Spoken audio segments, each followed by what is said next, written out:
جنہوں نے یہ سوال دیا ہے نا, میرے پاس ایسی کوئی تحقیق نہیں ہے جو آپ دعوے کر رہے ہیں کہ یہ دعوے سچے ہیں جھوٹے ہیں. اور دوسرا, ایسا کرے گی کیوں, کیا فائدہ ہے اس میں. دوسرا, بعض دفعہ آپ کو کوئی بے گناہ لگ رہا ہوتا ہے, حقیقت میں وہ بے گناہ ہوتا نہیں ہے. 4-5 سال پہلے کسی کو اٹھایا خفیہ ایجنسیوں نے, ہمارے ریلیٹیو نے بتایا کہ وہ بالکل بے گناہ لوگ ہیں, اور رونا دھونا شروع کیا, انہوں نے گالیاں دینا شروع کی اور کہا کہ بے گناہ لوگوں کو اٹھایا, یہ کیا. بعد میں پتہ چلا کہ وہ کرمنل ایکٹیویٹی میں مبتلا تھے وہ.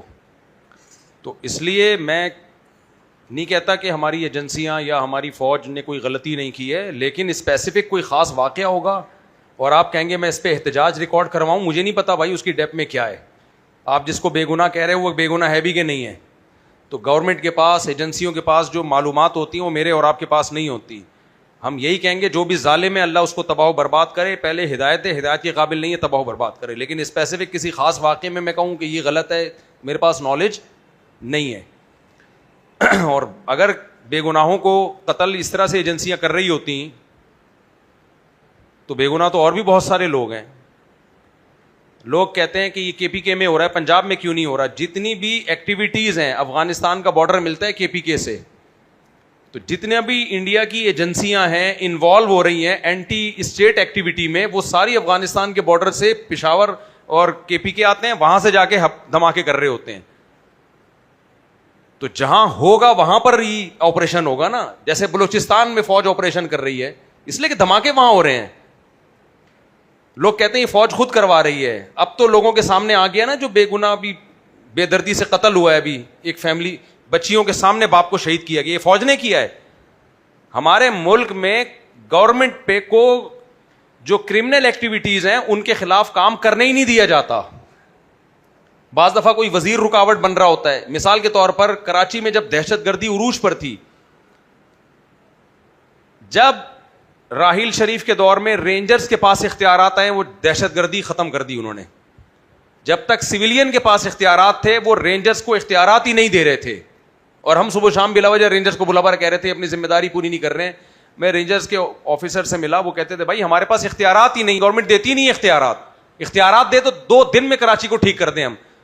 تو جب اختیارات آئے ٹھیک کر دیا انہوں نے. کتنے بڑے بڑے آپریشن ہوئے تھے. رینجرز کے لوگوں نے ہمیں خود بتایا کہ ہم وضو کر کے جاتے تھے اور کلمہ پڑھ کے کہ اب شاید ہماری لاش آئے, لیکن کراچی میں امن قائم کر دیا تھا انہوں نے. تو ایسے ہی کچھ سول حکومتیں ایسی ہیں جن کے اپنے سیاسی مفادات ہیں, وہ اپنے سارے جرائم ایجنسیوں پہ, فوج پہ ڈال دیتی ہیں. نہ ان کو آپریشن, جب آپریشن ہو تو کہہ رہے ہیں ہم آپریشن نہیں ہونے دیں گے, ہم پہ ظلم ہو رہا ہے, اور جب دھماکے ہوتے ہیں کہہ رہے ہیں فوج خود کروا رہی ہے. بھائی دنیا میں ایسے کوئی کنٹری نہیں چلتا ہے, کوئی دنیا میں کنٹری ایسے نہیں چلتا ہے, مر جاتا ہے, تباہ ہو جاتا ہے. اس وقت امریکہ جو اسرائیل اور انڈیا کے یہ بلوچستان اور کے پی کے ذریعے پاکستان میں مداخلت کر رہے ہیں. تو کے پی کے کی عوام اور بلوچستان کی جو عام عوام ہے وہ تو محب وطن ہے, لیکن بارڈر کہاں مل رہا ہے؟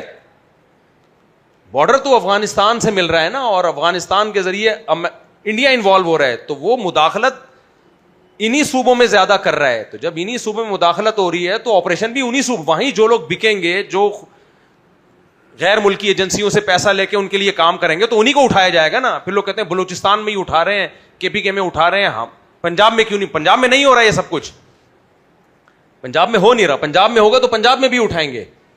اور کچھ دن پہلے یہ باتیں بھی آ رہی تھیں, میں اس ٹاپک کو زیادہ طول دوں گا تو اور وہ سیاسی بکھیڑوں میں پڑ جاؤ گے آپ لوگ.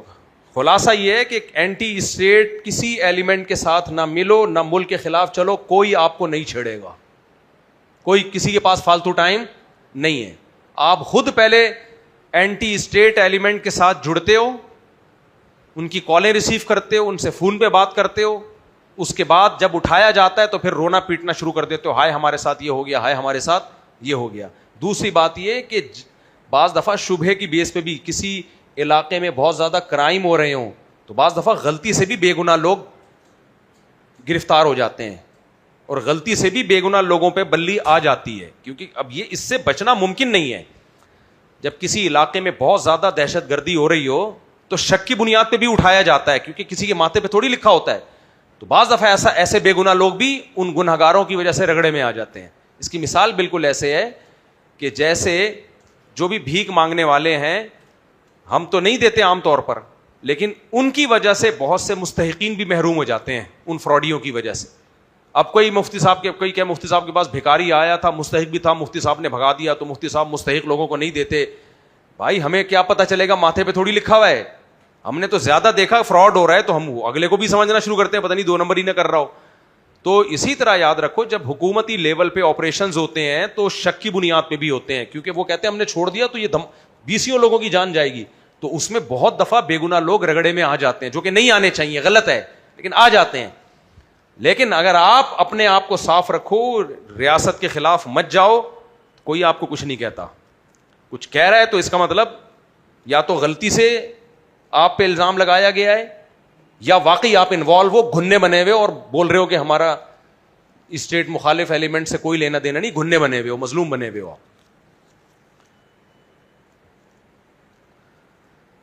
بھائی یہ ایک سوال تھا, اچھا یہ کسی نے پوچھا ہے, لڑکی آئزل, لڑکی مشل, لڑکی کا نام مشل, لڑکا کا نام اسید, لڑکی کیا ہوا ہے بھائی, اگر آپ بتا دیں جو نام اچھا ہو. سارے اوٹ پٹانگ نام ہیں. اسید نام اچھا نام ہے لڑکے کا, مشعل نام بھی ٹھیک ہے, باقی سارے غلط نام ہیں. مفتی صاحب میں پنجاب سے, میری شادی کی عمر ہو گئی, اور جب شادی کی بات کرتا ہوں تو ابو سے تو اماں سے اجازت لو, اماں اجازت نہیں دے رہی. ابو ساری زندگی لگ رہا ہے اماں سے پوچھ کے ہی سارے کام کرتے رہے ہیں. زندگی کے اہم فیصلے باپ کو خود کر لینے چاہیے.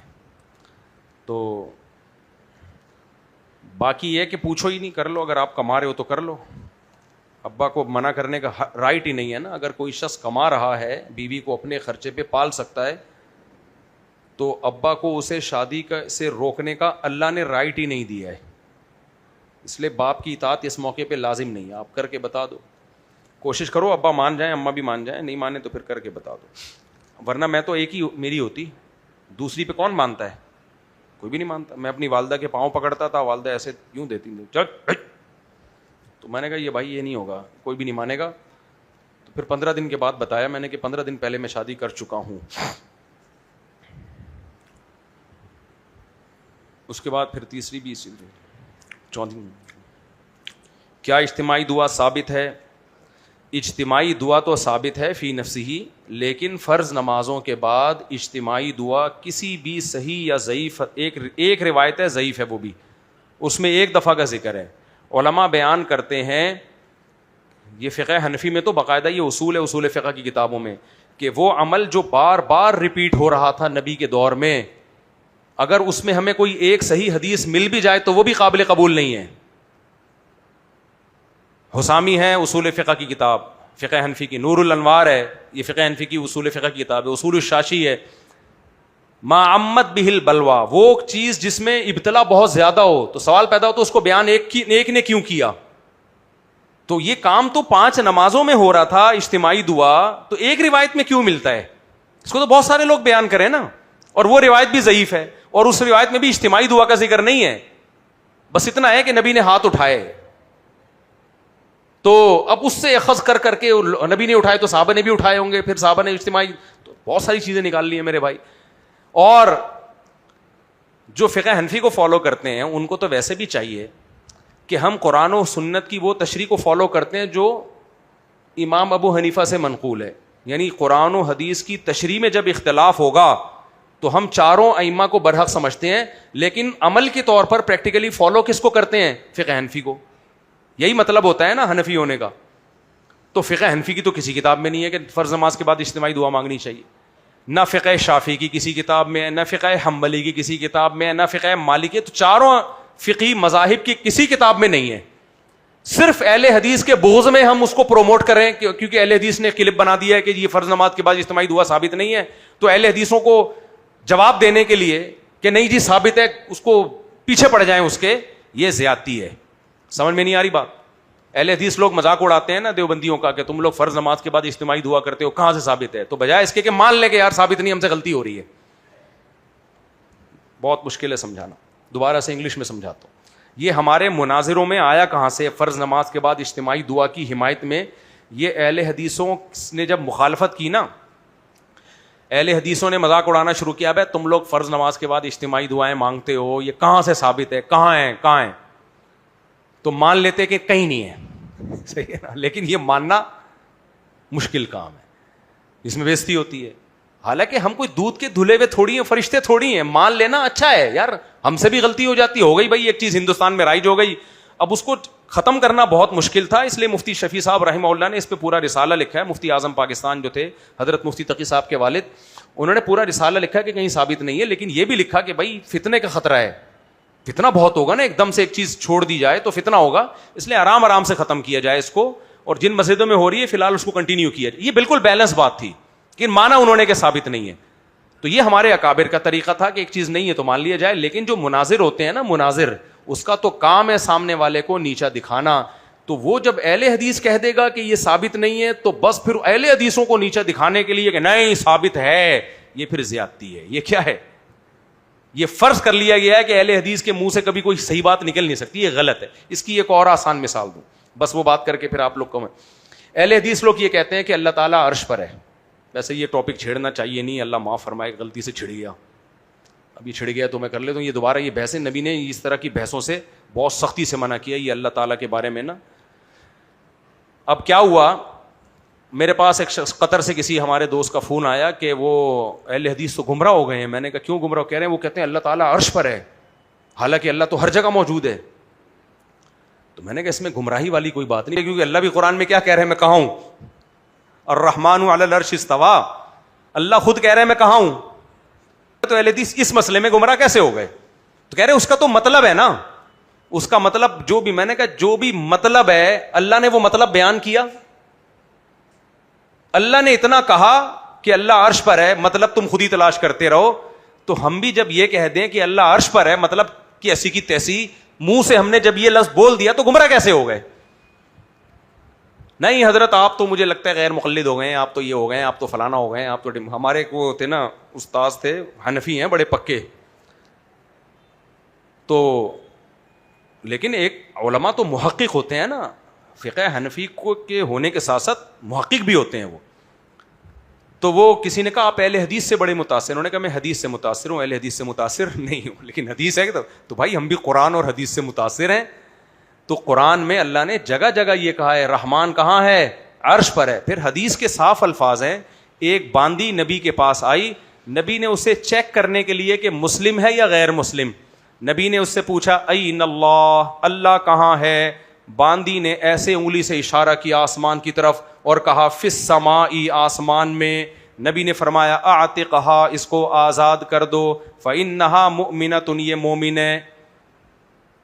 تو میں نے کہا وہ باندی تو آپ کے رائے کے مطابق گمراہ تھی.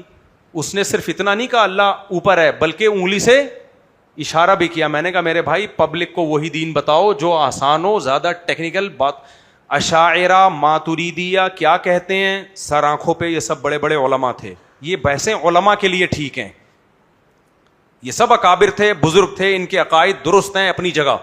یہ سب کس کے، یہ علماء ہیں بڑے بڑے، اور بڑے بڑے علماء، کوئی اشاعرہ میں گزرے، کوئی ماتریدیہ میں گزرے. یہ بحثیں علماء کے لیے چھوڑ دو. عوام کے لیے اللہ کو انہی الفاظ سے یاد کیا جائے گا جن الفاظ سے اللہ نے اپنی حمد و ثنا کی ہے قرآن و سنت میں. سمجھ میں آ رہی ہے بات؟ اللہ نے جب اپنی حمد و ثنا کی، اللہ نے کہا الرحمن علی العرش استوى، رحمان کہاں ہے، عرش پر ہے. ہم جب اللہ کی تعریف کہیں گے اے عرش کے مالک، اے عرش والے، اور انگلی کہاں اٹھائیں گے، بولو. باقی ٹیکنیکل باریکیاں ماتریدی نے اس کے مطلب وہ مطلب اب علماء کے لیے چھوڑ دو. غلط کسی کو نہ کہو، برا کسی کا نہ کہو. چاروں سب طرف سلفیوں میں بھی بڑے بڑے علامے، اشاعرہ میں بھی بڑے بڑے بزرگ علامے گزرے ہیں، ماتریدیہ میں بھی بڑے بڑے علامے گزرے ہیں. ہمارا یہ منہ نہیں ہے کہ ہم کسی عالم کا نام لے کے رد کریں، سب بڑے بڑے لوگ ہیں. عوام کیا کرے گی؟ عوام کہے گی جو اللہ نے اپنے لیے جو الفاظ استعمال کیے ہم بھی وہی الفاظ استعمال کریں گے. سمجھ میں آ رہی ہے بات؟ اچھا یہاں ایک سوال پیدا ہوتا ہے. یہاں لوگ کہتے ہیں مفتی صاحب آدھی باتیں بیان کرتے ہیں آدھی پی جاتے ہیں، تبھی ہم کہتے ہیں یہ غیر مقلد ہیں. قرآن میں جہاں یہ ہے کہ اللہ عرش پر ہے، قرآن میں وہاں یہ بھی تو ہے وَهُوَ مَعَكُمْ أَيْنَمَا كُنْتُمْ، تم جہاں بھی ہو وہاں تمہارے ساتھ کون ہے؟ اللہ ہے. قرآن میں یہ بھی تو ہے نا، تم جہاں بھی ہو تمہارے ساتھ کون ہے؟ اللہ ہے. بھائی دیکھو کسی بھی زبان میں اس زبان کے جو محاورے اور مفہوم ہیں ان کو پیش نظر رکھ کے اس کا ترجمہ کیا جاتا ہے. اردو میں, انگلش میں, عربی میں, ہر زبان میں. میں جب آپ کو کہیں بھیج رہا ہوں اور آپ گھبرا رہے ہو, میں کیا کہوں گا؟ یار تم جہاں بھی ہو میں تمہارے ساتھ ہوں. یہاں علم اور قدرت کے لحاظ سے میت مراد ہوتی ہے کہ میں تمہیں دیکھ بھی رہا ہوں اور تمہاری مدد کی قدرت بھی رکھتا ہوں, غافل نہیں ہوں. اس کی مثال ہے جیسے موسیٰ علیہ السلام اور ہارون علیہ السلام فرعون کے محل میں جاتے ہوئے گھبرا رہے تھے کہ اللہ وہ تو قتل کر دے گا ہمیں, تو اللہ نے فرمایا لا تخافا, اے موسیٰ ہارون ڈرو نہیں, اننی معکما, میں تم دونوں کے ساتھ ہوں. کیا مطلب؟ اسمع و ارا, اللہ نے خود ہی مطلب بیان کر دیا, سن بھی رہا ہوں دیکھ بھی رہا ہوں. یعنی میرا علم کامل ہے, ہر چیز کا مجھے پتا ہے, اور قدرت کامل ہونے کا تو تمہیں ویسے ہی معلوم ہے. یہاں ساتھ کا مطلب اللہ کی مدد ساتھ ہے, اللہ کا علم ہمارے ساتھ ہے. تو اللہ علم اور قدرت کے لحاظ سے ہر جگہ موجود ہے. لیکن جب اللہ سے پوچھا جائے گا, اللہ کے بارے میں پوچھا جائے گا کہاں ہے, تو ہم وہی الفاظ کہیں گے جو اللہ کے رسول نے ہمیں بتائے اور قرآن نے ہمیں بتائے. یہاں بھی ایک اور اشکال پیدا ہوتا ہے. ایک اشکال یہ ہوتا ہے کہ قرآن میں یہ آتا ہے, حدیث میں تو آتا ہے کہ جب باندی سے پوچھا گیا اللہ کہاں ہے, تو باندی نے کہا فی السما, آسمانوں میں. فی کا لفظ استعمال کیا نا, حالانکہ اس کو علی السما کہنا چاہیے تھا, آسمانوں پر, اوپر, عرش پر. کچھ لوگ یہاں بھی ٹیکنیکل پوائنٹ نکالتے ہیں کہ دیکھو یہ ترجمہ بھی صحیح نہیں کر رہے. خوب سمجھ لو, عربی میں فی علی کے معنی میں استعمال ہوتا ہے, قرآن میں بھی استعمال ہوا ہے, اور اس لیے استعمال ہوتا ہے یہ بتانے کے لیے کہ مظروف ظرف میں بہت ہی مستقر ہے. کیونکہ مظروف جو ہے نا, جب ظرف میں قرار پکڑا ہوا ہوتا ہے, فی آتا ہے عربی میں ظرف کے لیے. ایسے نہیں, آسان کر کے سمجھاؤں گا. دیکھو, فی کا اردو میں ترجمہ ہے میں. ہم جب کہتے ہیں یہ چیز اس میں ہے, تو مطلب کیا ہوتا ہے کہ اس چیز میں اس چیز کو قرار حاصل ہے, یہ ہل نہیں سکتی, بہت مضبوط قرار حاصل ہے اس کو, اتنا مضبوط قرار ہے. تو یہاں فی علا کے معنی میں یہ بتانے کے لیے ہے کہ یہ ہے تو پر ہی, لیکن ایسا استقرار ہے کہ وہ بہت مضبوط قرار ہے اس کو وہاں پہ, کیونکہ اللہ کا عرش پہ کنٹرول ہے, بہت طاقت ہے اللہ کی, تو ایسا قرار ہے اللہ کو. تو یہ بتانے کے لیے علا کے بجائے فی کا لفظ استعمال کیا. اس کی مثال قرآن میں ہے کہ فرعون نے جادوگروں کو دھمکی دی تھی اور کہا تھا لَأُصَلِّبَنَّكُمْ فِي جُذُوعِ النَّخْلِ, میں تمہیں سولی پہ کھجور کے تنوں میں لٹکا دوں گا. حالانکہ تنوں میں نہیں لٹکایا جا رہا تھا, تنوں پہ لٹکایا جا رہا تھا. یہاں بھی ہے لَأُصَلِّبَنَّكُمْ عَلَى جُذُوعِ النَّخْلِ, علا کے بجائے فی کا لفظ اس لیے استعمال کیا یہ بتانے کے لیے کہ ایسا قرار ہوگا نا کہ ہل نہیں سکو گے کھجور کے تنوں سے, ایسا لگے گا جیسے تنوں کے اندر ہو. تو ہمیں قرآن میں اس کی مثال ملتی ہے کہ فی علا کے معنی میں استعمال ہوا ہے. تو باندی نے جب کہا نا فی السما, آسمانوں میں ہے, مطلب آسمانوں میں نہیں ہے, آسمانوں پر ہے, عرش پر ہے. اس کی کیفیت ہمیں معلوم نہیں ہے, اس میں بحث کی ہمیں اجازت نہیں ہے. اب اجازت نہیں ہے تو میں نے کیوں بحث کر لی, پھر سوال پیدا ہوتا ہے. تو سوال یہ اس لیے پیدا ہوتا ہے کہ یہ بحث اچھالی جاتی ہے. کل بھی کسی نے اس طرح کی بحث اچھالی ہے, تو مت اچھالو ایسی بحثیں جس کا جو نظریہ ہے وہ رکھے. لیکن اگر کوئی اہل حدیث یہ بول دیتا ہے اللہ عرش پر ہے, تو دیوبندی لوگ جذباتی ہونے کی کوشش نہ کریں, اس کو دیوبندیت کا مسئلہ نہ بنائیں, اس کو نیچا دکھانے کی کوشش نہ کریں. بہتر ہے حق کو مان لیا جائے تمیز سے. تو عوام کے لیے باقی کسی بزرگ کو, عشائرہ, ماتوریدیہ, یہ سارے بڑے بڑے علامے تھے, بزرگان دین تھے, ان کو ہم گمراہ نہیں کہہ سکتے. ہم کہہ رہے ہیں وہ علماء کے لیے. کس کے لیے وہ بحثیں؟ علماء کے لیے. علماء کو پڑھنے دو, مدارس میں بحث کرنے دو. عوام کے لیے جو اللہ کی طرف سے پیکیج ہے وہ وہی پیکیج ہے, قرآن و حدیث کی ظاہری نصوص ہیں. اللہ کہاں ہے؟ عرش پر ہے. کیسے ہے ہمیں نہیں پتا بھائی. دیکھو اس کو کہتے ہیں تشبیہ اور تعطیل سے بچنا. جو اللہ نے اپنے لیے صفات استعمال کی ہیں ان کی نفی بھی مت کرو اور ان کو مخلوق کے مشابہ بھی قرار مت دو. اللہ اپنے بارے میں کہتا ہے میں محبت کرتا ہوں, ہم مان لیں گے محبت کرتا ہے. اب سوال پیدا ہوتا ہے محبت تو دل کے نرم ہونے کا نام ہے, تو کچھ لوگوں نے اس میں تعویلات کی ہیں, محبت کا مطلب یہ ہے, رحمت کا مطلب, بھائی وہ علماء کے لیے بحث ہے, وہ مطلب علماء کو بیان کرنے دو. اللہ جب کہتا ہے میں محبت کرتا ہوں, میں رحمت کرتا ہوں, کیا مطلب ہے وہ علماء جانے. ہم یہی کہیں گے اللہ محبت بھی کرتا ہے, اللہ رحم بھی کرتا ہے, اپنے بندوں پہ رحم بھی کھاتا ہے. حالانکہ رحم تو دل کی نرمی کا نام ہے نا, اثر قبول کرنے کا نام ہے.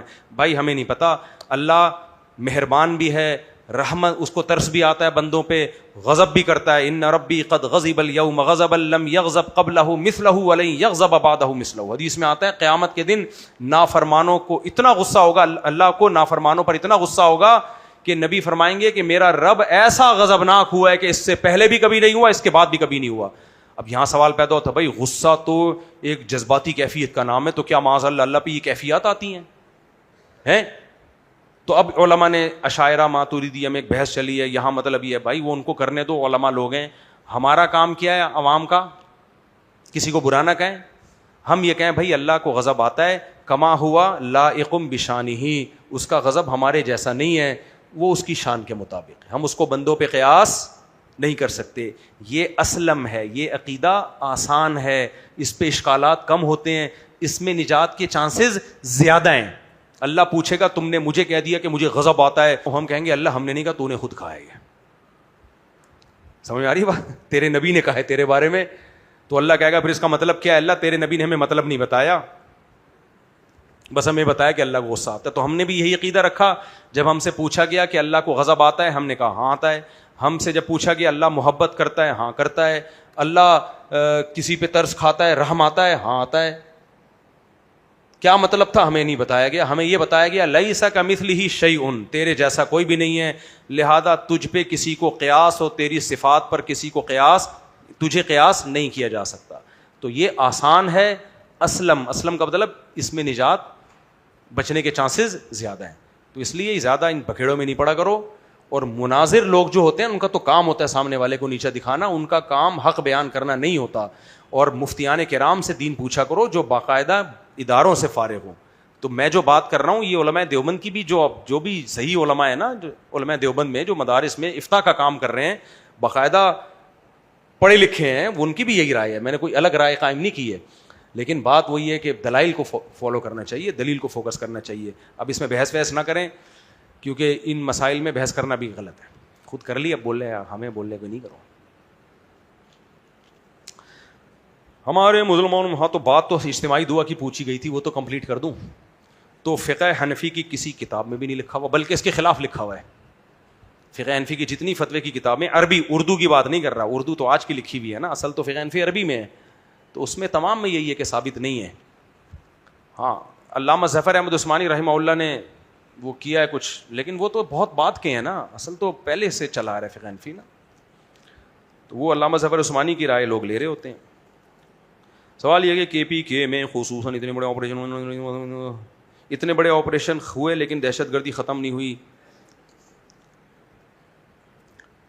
اگر نہ ہوتے نا تو یہ اور زیادہ بڑھی ہوئی ہوتی.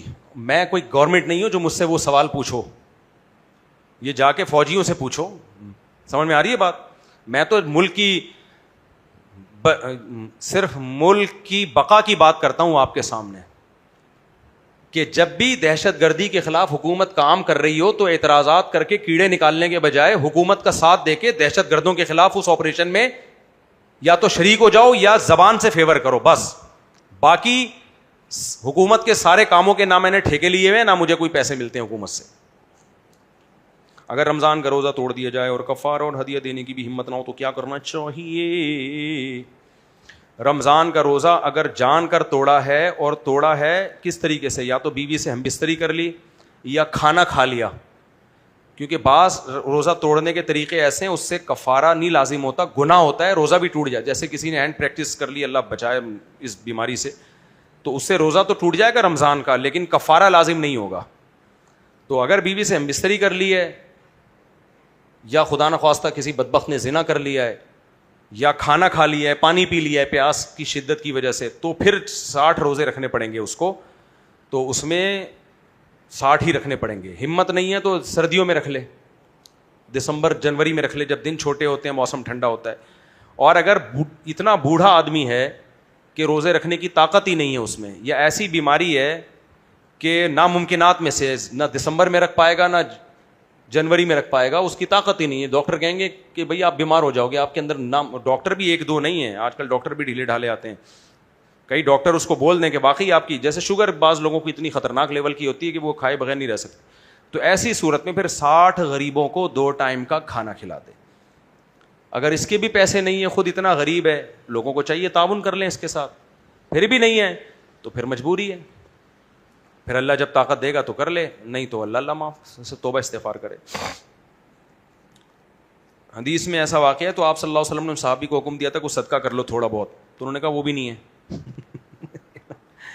ایک صحابی کے نے روزے کی حالت میں جب رمضان میں ہم بستری حرام تھی, بیوی سے ہم بستری کر لی,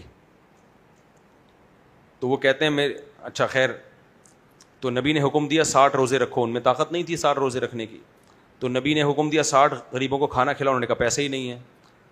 تو پھر نبی نے حکم دیا کچھ صدقہ کرو, وہ بھی نہیں تھے, تو نبی نے کہا کہ لوگوں کو کہا کہ چندہ کر کے لاؤ, ان کو کچھ پیسے دو تاکہ یہ صدقہ کر لیں. تو چندہ کر کے لوگوں نے کچھ پیسے دیے ان کو اور کہا کہ صدقہ کرو. انہوں نے فرمایا کس پہ صدقہ کروں؟ فرمایا غریب پہ. فرمایا کہ مدینہ میں مجھ سے زیادہ غریب کوئی نہیں ہے. نبی مسکرائے, فرمایا کھاؤ. کیسے اچھے اچھے واقعات ہو جاتے ہیں وہاں پر. انہوں نے کہا اپنے سے زیادہ غریب کو دوں؟ فرمایا کھاؤ. ہمارے نبی صلی اللہ علیہ وسلم کا اپنے ساتھیوں کے ساتھ جو ایٹیٹیوڈ تھا وہ بہت پیارا تھا, بہت اچھا تھا, بہت اچھے اخلاق کے ساتھ آپ ان کے ساتھ رہتے تھے. حضرت ابو ہریرہ کہتے ہیں کہ زندگی میں کبھی ایسا نہیں ہوا کہ نبی کی مجھ پہ نظر پڑی ہو اور مجھے دیکھ کے مسکرائے نہ ہو. اتنا مزہ آتا ہے یہ حدیث پڑھ کے. زندگی میں کبھی نظر پڑی ہو اور مجھے دیکھ کے مسکرائے نہ ہو. حالانکہ مسکین تھے ابو ہریرہ. آج خوش مزاجی کو بھی لوگ نا بے دینی سمجھنے لگے ہیں. خوش مزاجی عین اسلام ہے, لیکن خوش مزاجی کا مطلب مسکرانا, اچھے اخلاق سے ملنا. تو نبی اپنی مجلس میں کسی ساتھی کی غیبت برداشت نہیں کرتے تھے. آپ چاہتے تھے کہ میں جب جس سے بھی ملوں میرا دل اس کی طرف سے صاف ہو. تو کیا کریں, آج کل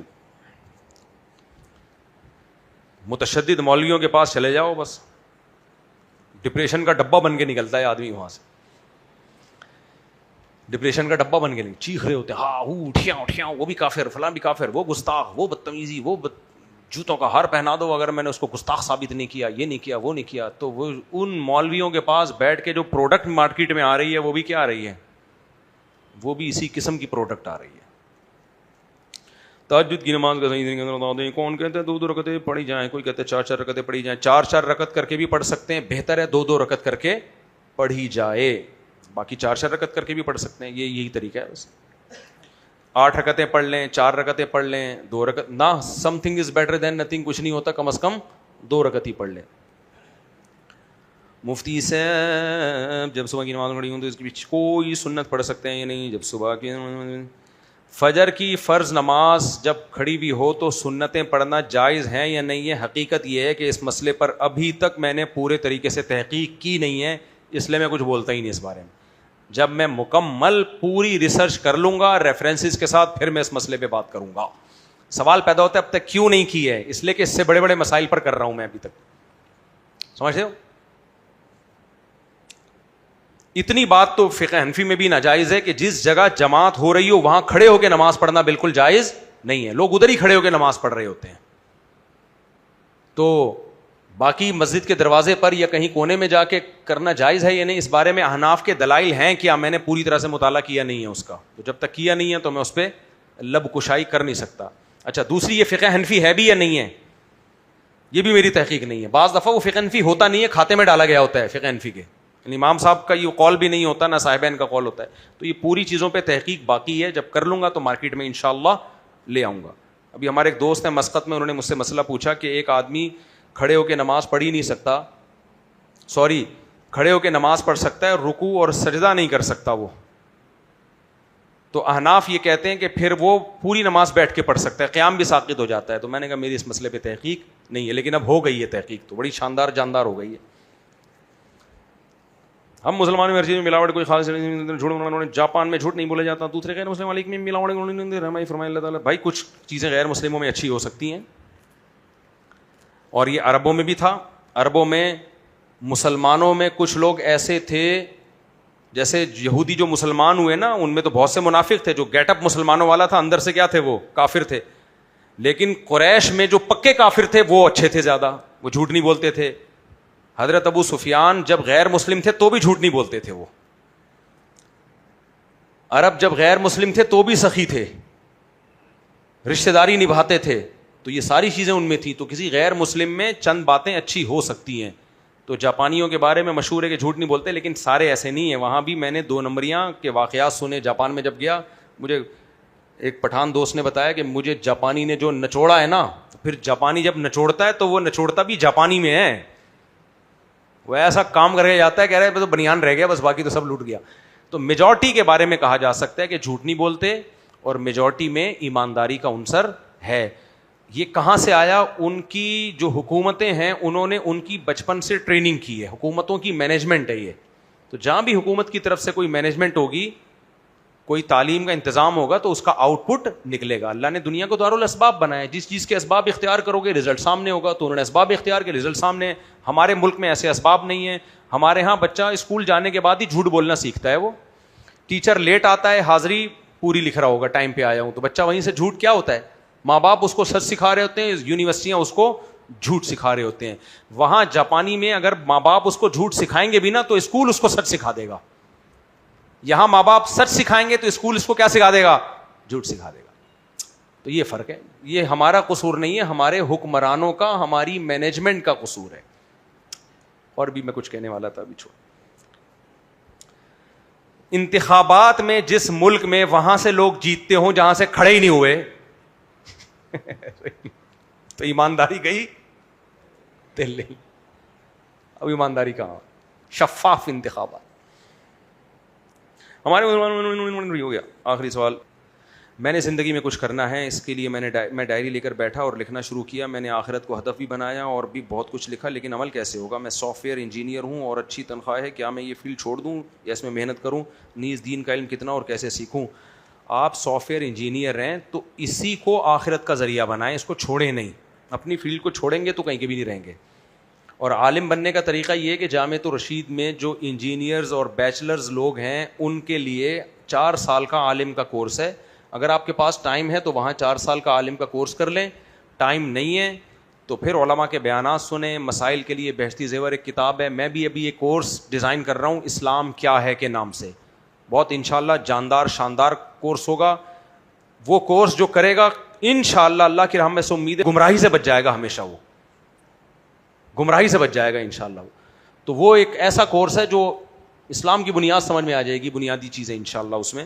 تو ورنہ بہت بنوری ٹاؤن والوں کا ایک فہم دین کورس ہے, فہم اسلام یا فہم دین کورس ہے, وہ بہت اچھا ہے ایسے لوگوں کے لیے.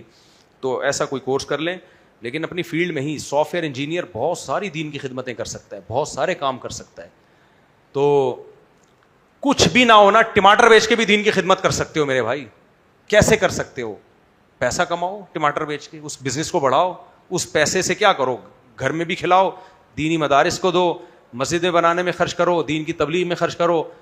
تو سورس آف انکم زیادہ ہوگی. تبھی تو حدیث میں آتا ہے طاقتور مومن اللہ کو کمزور سے زیادہ محبوب ہے.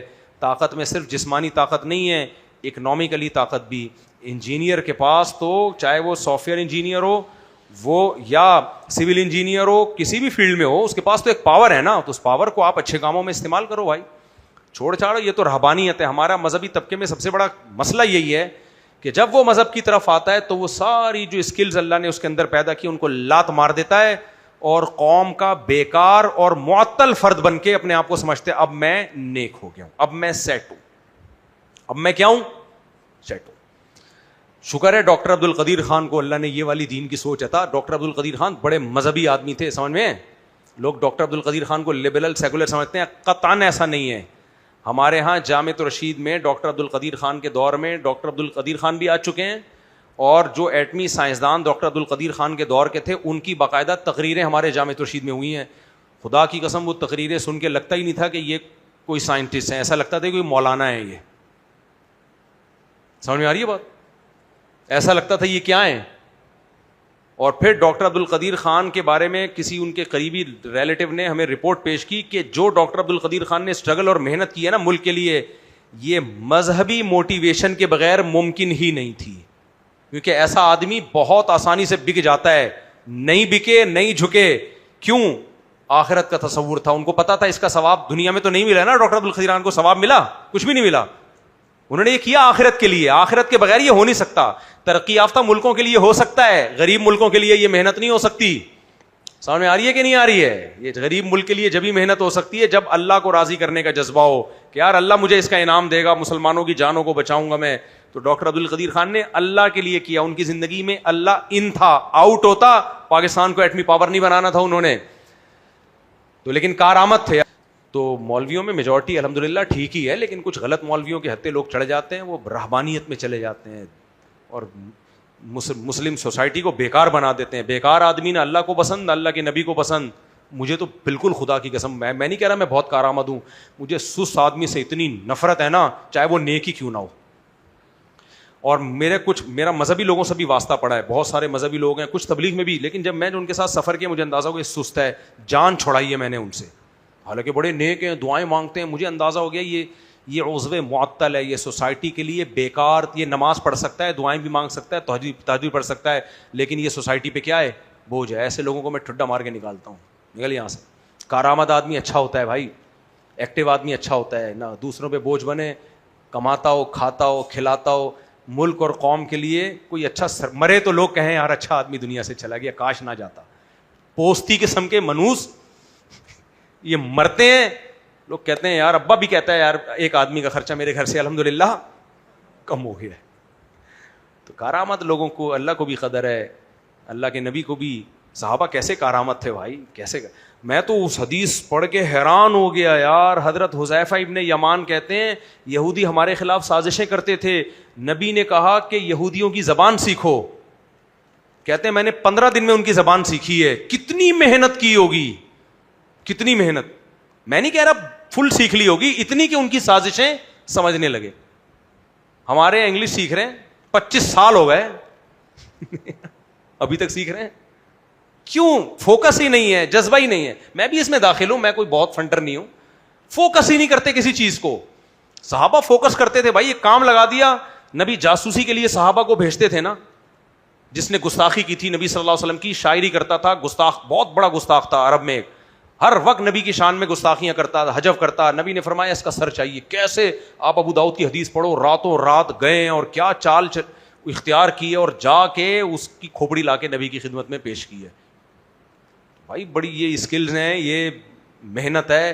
آج ہم کیا ہیں, وہ کھوپڑی لے آئے اور آج 6 انڈے لینے کے لیے بیوی بھیجے, وہ نہیں لے کر آتا.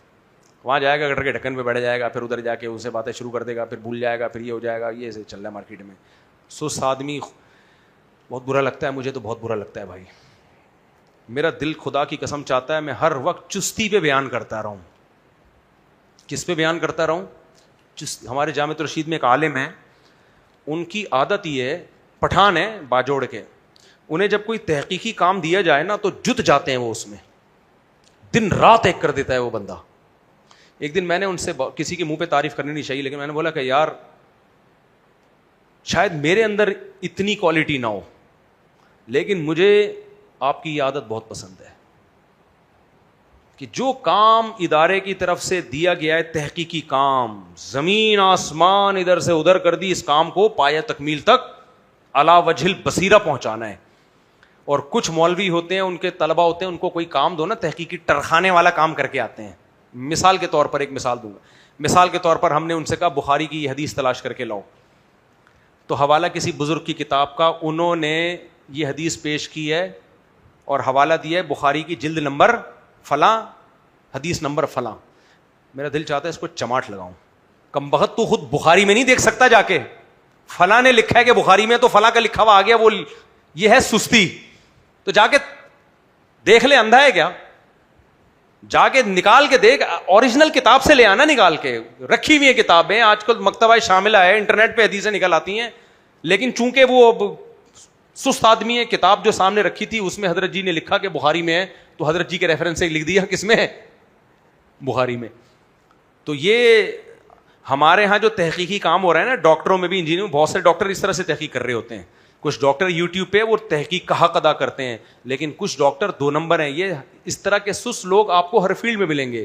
کوئی ریسرچ کا کام, چاہے میڈیکل سائنس کا ہو, کوئی بھی ان کے ذمے لگاؤ تو ڈیپ میں گھس کے ریسرچ نہیں کرتے, ٹرخانے والا کام کرتے ہیں. تو آپ کسی کو بولو یہاں سے جھاڑو لگا دو, جیسے گھر میں کسی بچے کو بولو اسی وقت پتہ چل جائے گا یہ کام کو کتنا فوکس کرتا ہے. جو سست بچہ ہوگا یوں جھاڑو لگا, یوں گھمائے گا جھاڑو, یوں کر کے بتاؤ. جو چست ہوگا نا وہ پراپر وے میں ایک ایک کونے سے کچرا نکالے گا. ماسیوں میں بھی ایسے ہی ہوتی ہیں, بیویوں میں بھی ایسے ہی ہوتی ہیں, شوہروں میں بھی ایسے ہوتے ہیں. تو بتاؤ کون سا پسند ہے جو کام کو فوکس کرے, انجوائے کرے, کام کو دل لگا کے کرے. آپ کو اگر اپنے لیے کوئی بندہ چاہیے تو فوکس والا چاہیے یا غیر فوکس والا چاہیے؟ تو جو اپنے لیے پسند کرتے ہو خود بھی ویسا بننے کی کوشش کیا کرو. اللہ ہدایت دے, بس انسان کا بچہ بنا دے. سست کہیں پوستی. ہمارے فرماتے ایک سست, دو لڑکے سست تھے, لیٹے ہوئے تھے نا. لیٹے سست آدمی کیا کرتا ہے؟ لیٹتا ہے, اور جب لیٹے لیٹے تھکتا آتا ہے تو پھر سوتا ہے. وہ تھکاوٹ سے کیا کرتا ہے؟ وہ سو جاتا ہے. مسلمان ملکوں میں سستی بہت ہے. ایک ملک میں نام نہیں لوں گا, ایک تجزیہ نگار نے مجھے بتایا, ان کا بڑا تجربہ تھا بہت سارے ملکوں کے بارے میں. انہوں نے کہا گوروں نے تحقیق کی ہے کہ دنیا میں سست ترین ملک کون سے ہیں, تو ان میں پاکستان چوتھے یا پانچویں نمبر پہ تھا. پاکستانی یعنی دفتروں میں, گورنمنٹ کے اداروں میں گورے نے سروے کیا ہوگا تو دیکھا ہوگا ماشاءاللہ یہاں جب کوئی کام کیا جاتا ہے تو کتنے ٹائم لگ جاتا ہے. اس میں پہلے وہ گورنمنٹ آفیسر آئے گا, بیٹھ جائے گا, لیٹ جائے گا تھوڑی دیر, پھر چائے منگوائے گا, گٹکا منگوائے گا, ادھر ادھر کی گپے مارے گا. 6-7 گھنٹے بعد اس کے جانے کا ٹائم ہو جائے گا, اور 1 گھنٹہ پہلے نکل جائے گا. پھر اگلے دن آئے گا, ہوتے ہوتے پھر 6 مہینے بعد وہ فائل اس کے سامنے آئے گی. عام طور پہ یہی ہو رہا ہے. تو اس نے رپورٹ پیش کی کہ دنیا میں سب سے سست ترین ملک فلانا ہے. میں نام نہیں لوں گا, میرے بیانات ہر ملک میں جا رہے ہوتے ہیں. تو وہ بڑا نیک ملک ہے, اور دوسرے نمبر پہ وہ ہے جو بہت ہی نیک ہے, نام نہیں لوں گا میں, ان کے لوگ بھی سست ہیں. تو جو پہلے نمبر پہ تھا نا, کہتے ہیں اس ملک کے بارے میں مشہور ہے, وہ عرب کنٹری ہے مسلمانوں کا, تو اس کے بارے میں مشہور ہے کہ وہاں لوگ صبح اٹھنے کے بعد سب سے پہلا کام پتہ ہے کیا کرتے ہیں؟ انگریزوں میں بہت سے ملک ہیں جہاں صبح اٹھنے کے بعد سب سے پہلے جاگنگ کرتے ہیں. کچھ ملکوں میں صبح اٹھنے کے بعد سب سے پہلے نماز پڑھی جاتی ہے. کچھ ملکوں میں صبح اٹھنے کے بعد سب سے پہلے جم جایا جاتا ہے. کچھ ملکوں میں صبح اٹھنے کے بعد سب سے پہلے کاروبار کی طرف چلتے ہیں. کچھ ملکوں میں یہ عادت ہے صبح اٹھتے ہی نہاتے ہیں. وہ بہت ساری ہیں. اس ملک کے بارے میں صبح اٹھتے ہی وہ سب سے پہلا کام کیا کرتے ہیں؟ آرام. کیونکہ لیٹے لیٹے اور سوتے سوتے تھک چکے ہوتے ہیں, اس لیے صبح اٹھنے کے بعد سب سے پہلے وہ کیا کرتے ہیں؟ سوتے ہیں. وہ یہ چل رہا ہے مارکیٹ میں. تو پاکستان کے بارے میں مجھے خوشی ہوئی کہ 3 یا 4 نمبر آتا ہے الحمدللہ. تو سست آدمی اچھا نہیں ہے. تو 2 سست لیٹے ہوئے تھے, تو بیری آ کے گری ایک کے سینے پہ. بیری سے نہیں, بیر کا پھل. تو ایک گھڑ سوار جا رہا تھا, اس نے اس گھڑ سوار کو آواز دی, بھائی صاحب. گھڑ سوار آیا, بھی کیا کام ہے؟ کہہ رہا یار ذرا نیچے اترنا کام ہے. وہ نیچے اترا, کیا کام؟ کہہ رہا یار یہ بیر اٹھا کے میرے منہ میں ڈال دے. اس کو بڑا غصہ آیا, بے شرم آدمی, میں گھوڑے پہ جا رہا ہوں, مجھے بلایا, اور اگر تجھ سے نہیں ہو رہا تھا تو اس ساتھ والے کو بولتا نا. تو ساتھ والا بولتا ہے میں تو کبھی نہیں کروں اس کا کام, کیونکہ مجھے ضرورت تھی, اس نے میری مدد نہیں کی. اس نے کہا کیا ضرورت تھی؟ کہہ رہا ہے میں لیٹا ہوا تھا, کتا آ کے میرے منہ پہ پیشاب کر رہا ہے, میں اس کو بول رہا ہوں ہٹا, یہ ہٹا ہی نہیں رہا تھا. میں اس کو بول رہا ہوں ہٹا, لیکن یہ نہیں ہٹا رہا تھا. اللہ بچائے سست لوگوں سے. گھر میں ایک بھی ایسا پوستی پیدا ہو گیا نا, اس کو ٹھڈے مار کے نکال دو, ٹھڈے مار کے نکالو اس کو, بہت بڑی عذاب بنے گا وہ.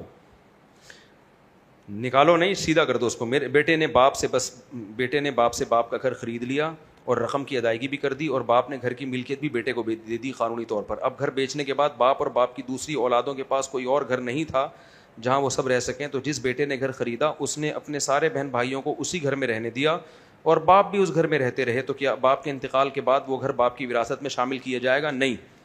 دیکھو ہبہ میں قبضہ ضروری ہے. باپ اگر بیٹے کو گفٹ دیتا ہے نا تو اس میں پھر قبضہ دینا ضروری ہے, لیکن بیٹے نے اگر باپ سے گھر خریدا ہے تو پھر قبضہ ضروری نہیں ہے. خریدتے ہی وہ گھر بیٹے کی ملکیت میں شامل ہو گیا. اب وہ بیٹا اس کا مالک ہے تو وراثت اس میں جاری نہیں ہوگی. اور یہ بڑا اچھا بیٹا ہے کہ سب بہن بھائیوں کو رکھا ہوا ہے. ایسے بیٹے اللہ سب کو دے بھائی. سبحانک اللہم و بحمدک، نشہد ان لا الہ الا انت، نستغفرک.